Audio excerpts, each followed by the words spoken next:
భారతదేశ 75వ సంవత్సర republic day సందర్భంగా భూపాల్పల్లి జిల్లా ప్రజలకు, బీఆర్ఎస్ పార్టీ కుటుంబ సభ్యులకు, ప్రజాప్రతినిధులకు, మీడియా మిత్రులకు,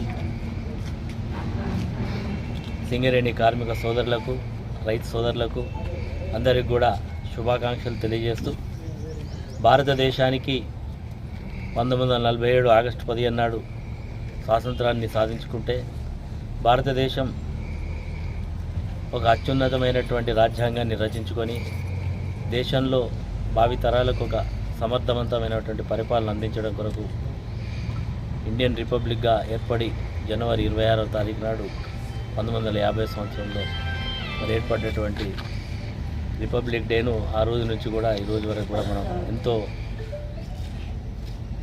గౌరవంగా, ఆనందోత్సవాల మధ్య జరుపుకోవడం చాలా సంతోషం.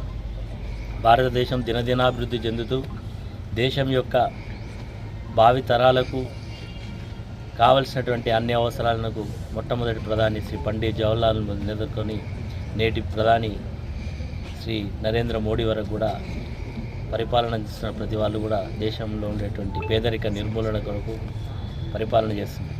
అదేవిధంగా తెలంగాణ రాష్ట్ర ప్రజల యొక్క ఆకాంక్ష 1956లో భాషా సంయుక్త రాష్ట్రాల పేరు మీద తెలుగు వాళ్ళందరూ కూడా ఒకటిగా ఉండాలని ఒకటి చేసిన సందర్భంలో ఏర్పడేటువంటి ఆంధ్రప్రదేశ్లో తెలంగాణకు ఏర్పడ్డ నాటి నుంచే అనేక అసమానతలు, ప్రతి విషయంలో నిర్లక్ష్య ధోరణితో అవలంబించడం వల్ల ప్రత్యేక తెలంగాణ రాష్ట్రం కావాలని ఏర్పడ్డ కొద్ది రోజులకే ఉద్యమాలు జరిగినాయి.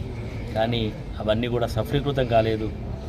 1969లో కూడా తెలంగాణ ఉద్యమానికి పెద్ద ఎత్తున ఉవ్వెత్తున మరి ఆనాటి యువతరం, కార్మికులు, విద్యార్థులు అందరూ కూడా పనిచేసిన ఆ రోజు సాధించుకోలేకపోయినాం. ఎట్టకేలకు 2014 జూన్ 2వ తారీఖు నాడు తెలంగాణ రాష్ట్రాన్ని సాధించుకున్న తెలంగాణలో ఆనాటి మొట్టమొదటి ముఖ్యమంత్రి కేసీఆర్ గారి నాయకత్వంలో ప్రజల యొక్క అవసరాలైనటువంటి సాగునీరు, తాగునీరు, విద్యుత్తు, మరి అదేవిధంగా వ్యవసాయ రంగానికి ఒక గొప్ప పీట వేసి రైతులకు ఎంతో ఆత్మస్థైర్యాన్ని ఇచ్చేటువంటి రైతు బంధు పథకాలు లాంటివి ఏర్పాటు చేసి రైతులకు ఒక రైతు నాయకుడిగా మరి ముందుకు పోయే సందర్భంలో మొన్న జరిగినటువంటి ఎన్నికల్లో మరి కొంత బ్రేక్ బీఆర్ఎస్ పార్టీకి ప్రజలు ఇవ్వడం జరిగింది.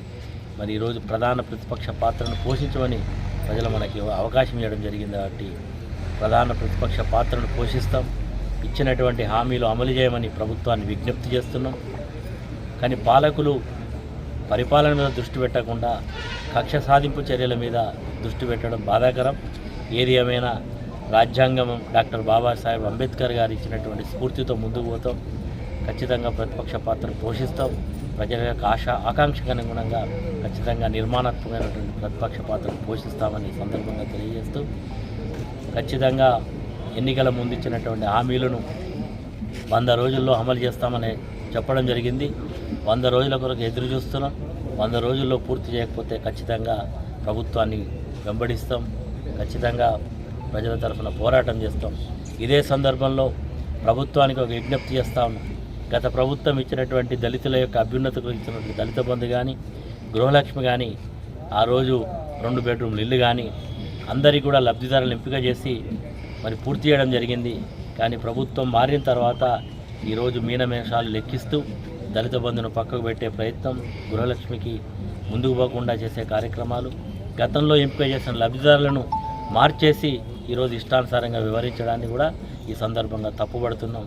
ఖచ్చితంగా రేపు ప్రజల యొక్క ఆకాంక్ష అనుగుణంగా ప్రభుత్వంలో ఉండేటువంటి అధికారులు పార్టీలు మారినంత మాత్రాన మరి ఈరోజు వారి నిర్ణయాలు, గతంలో తీసుకున్న నిర్ణయాలను మరి మార్చుకోవడం చాలా బాధాకరమని తెలియజేస్తూ, ఖచ్చితంగా రేపు భారత రిపబ్లిక్ డే సందర్భంగా భారతదేశంలో అమరవీరులు ఈ దేశం కొరకు ప్రాణాలు అర్పించినటువంటి ప్రతి ఒక్కరిని గుర్తు చేసుకుంటూ వారి యొక్క పోరాటం వృధా పోకుండా ముందుకు పోతున్నది. ప్రపంచంలో ఒక గొప్ప శక్తిగా భారతదేశం అవతరించాలని కోరుకుంటూ రాబోయే సవాళ్లను బీఆర్ఎస్ పార్టీ కుటుంబ సభ్యులు ఎదుర్కోవడానికి సంసిద్ధంగా ఉండాలని కోరుకుంటూ మరొక్కసారి రిపబ్లిక్ డే శుభాకాంక్షలు తెలియజేస్తూ సెలవు తీసుకుంటున్నా.